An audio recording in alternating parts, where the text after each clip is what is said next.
Hi everyone, Frankie here. So today I'm going to be showing you how to make a pyrophoric gas known as silane. I found this experiment in this book right here. So a pyrophoric gas is a gas that can ignite as soon as it touches oxygen. In other words, it can ignite at room temperature. It requires no external heating at all to start a reaction with oxygen. So let's get started.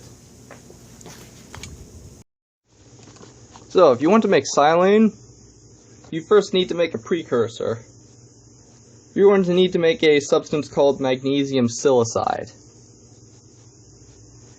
So you can either prepare it from magnesium and silicon dioxide, also known as sand or silica, or you can prepare directly from elemental magnesium and elemental silicon. So if you were to prepare it from silicon dioxide, then you need to add a 4-fold excess of magnesium in comparison to the silicon dioxide. You'll need to add 4 times as much as there is silicon dioxide. So the two will initially react to create magnesium oxide and silicon, and then the silicon that's left over will then react with the excess magnesium to make magnesium silicide. Now I'm going to prepare it directly from the two elements, since this will give you a much cleaner product and you won't have to use quite so much magnesium. So if you want to prepare it from silicon dioxide and magnesium, you'll need 1.61 grams of magnesium per gram of silicon dioxide. If you want to prepare from the elements, you'll need to mix 1 gram of silicon powder with 1.73 grams of magnesium. Now each gram of silicon is going to give you about 2.73 grams of magnesium silicide. So, here I've got a mixture of 10 grams of silicon powder and 17.3 grams of magnesium powder. So I'm going to do this reaction in a test tube. I'm going to take this out back. Alright, so this reaction takes quite a bit of heat to get started. So it's best to do this in a test tube where you're not going to lose a lot of heat to the surroundings as you're heating it with the torch. So let's add the reactants to the tube. Oh, overfilled that a little bit, that's okay.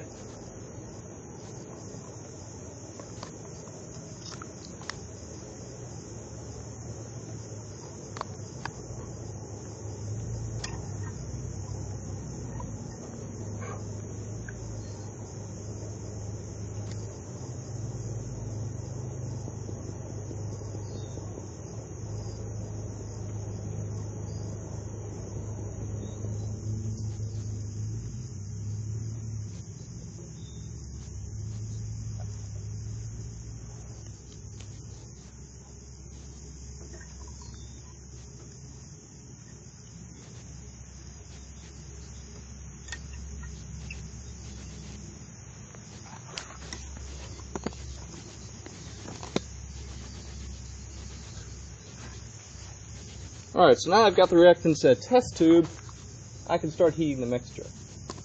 Now before I start, I'm going to want to tilt the test tube just a little so that it points away from me.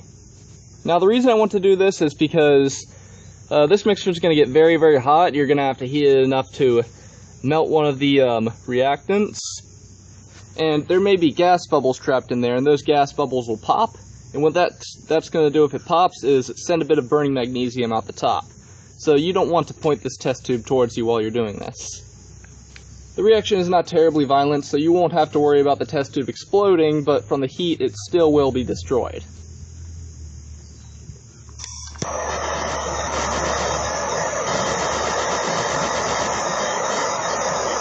So you want to keep heating a certain section of the mixture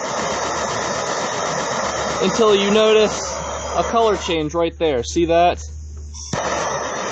Once it turns bright orange and the two reactants melt together, that's when it creates your product.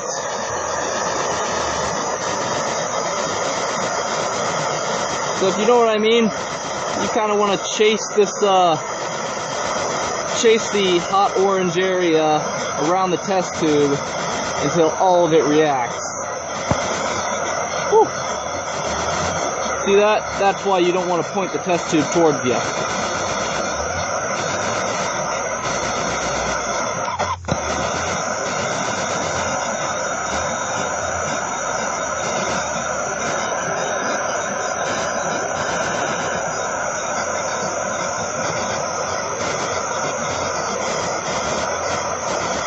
This will take some time to react all of it, so I'm going to skip ahead a bit.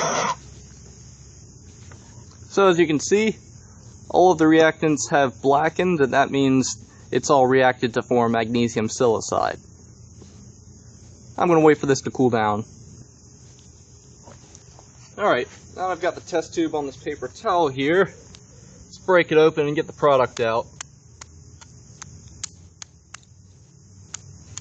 So as you can see, we've now got this dark blue powder in the test tube. This is mostly magnesium silicide. Now there is a little bit of unreacted magnesium and silicon in this, but that's okay. It will create an added effect of burning magnesium once we react this with acidic water.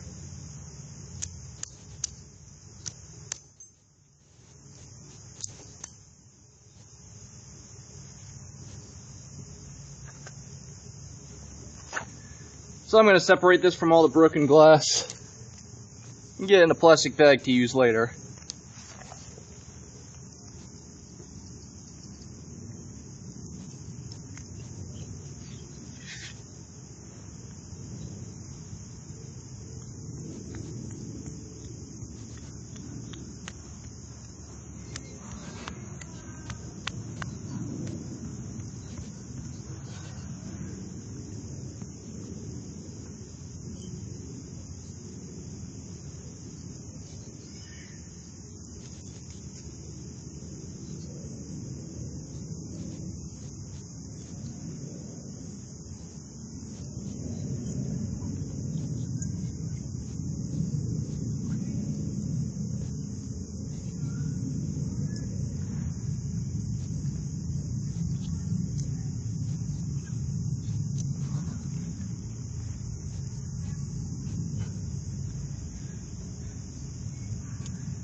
Alright, so now I've got my magnesium silicide collected in here. Let's take this back to the lab and react it to make silane. Alright, so now that we have our magnesium silicide, all that's left to do is react it with water to produce silane. Now, magnesium silicide does react with water to produce silane, just pure water, but it does so too slowly to really observe the silane. This is because magnesium silicide can only react with the H+ that is actually separated from water. In other words, the H+ and the OH- have to be separate in order for the silane to form. Now, this does not happen very often in pure water at all. There's only a tiny, tiny, minuscule concentration of H+ in pure water at any moment. So if you want the reaction to go faster, then you can acidify the solution. You can use hydrochloric acid, you can use sulfuric acid, whatever you've got on hand.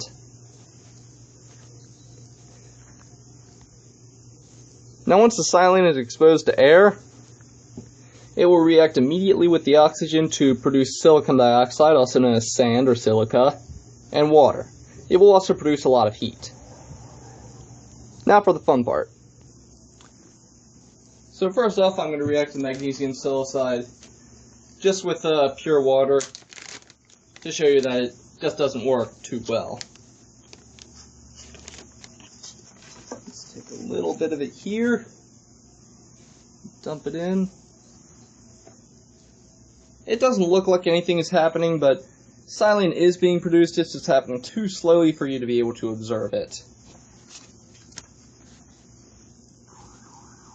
So here I have an acidic solution. This is 6 molar sulfuric acid.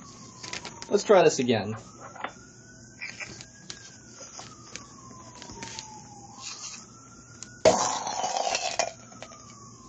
Pretty cool, isn't it?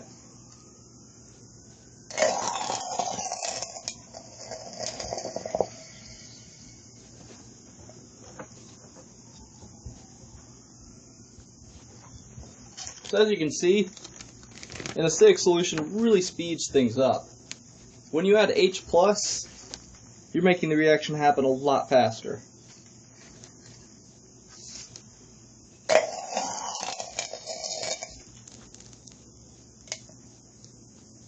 Got a bit of magnesium burning.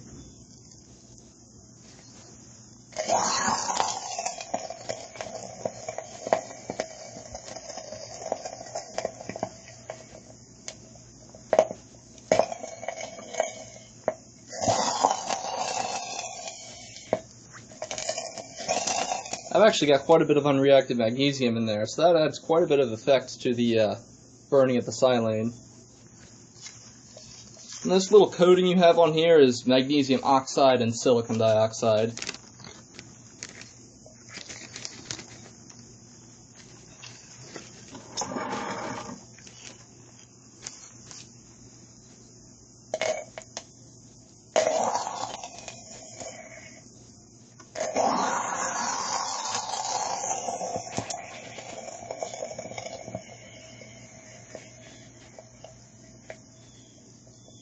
Now I found a solution of less dense hydrochloric acid.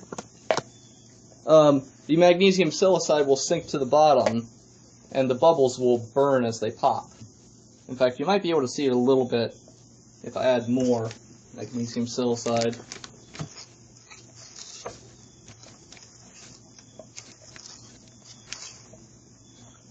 Let's angle the camera up a little.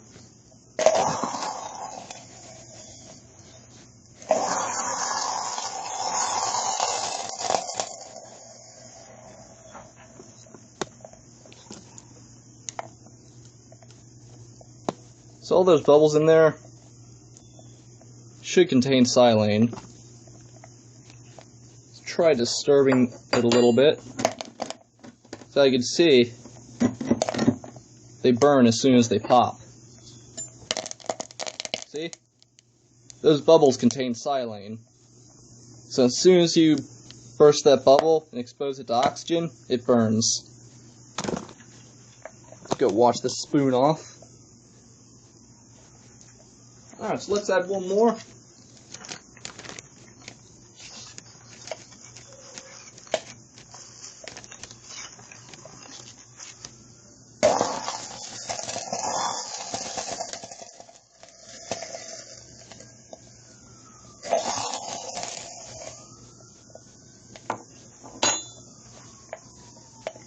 So this one's pretty fun.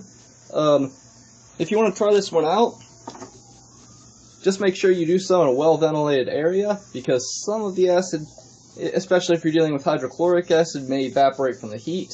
So just make sure you do this in a well-ventilated area. Hope you guys enjoyed. I'll see you in the next video.